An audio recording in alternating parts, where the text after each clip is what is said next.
ঘরে চুলে কালার আর শ্যাম্পু করতে বড্ড ঠান্ডা লাগছিল। অনেক বেলা হয়ে গেছিল, তাই ভাবলাম যে পাড়াতেই রেশমির পার্লার আছে, রেশমির পার্লারে চলে যাই, একটু চুলটা কালারও করে নিই, শ্যাম্পুও করে নিই। কারণ এই শীত পড়লে না শ্যাম্পু করতে একদম ভালো লাগে না বন্ধুরা।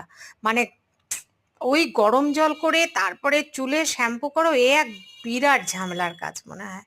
তো যাওয়ার পরে চুলটাকে একটুখানি, আমার তো যেই কাটটা ছিল তার থেকে একটু অন্যরকম করে নিলাম, স্টেপ কাট করে নিলাম, করে নিয়ে তারপরে চুলটাকে ও সুন্দর করে ড্রায়ার দিয়ে ড্রাই করে নিয়ে এবার ও চুলে বার্গেন্ডি কালার করে দিল। কালারটা আমিই নিয়ে গেছিলাম, ও করে দিল।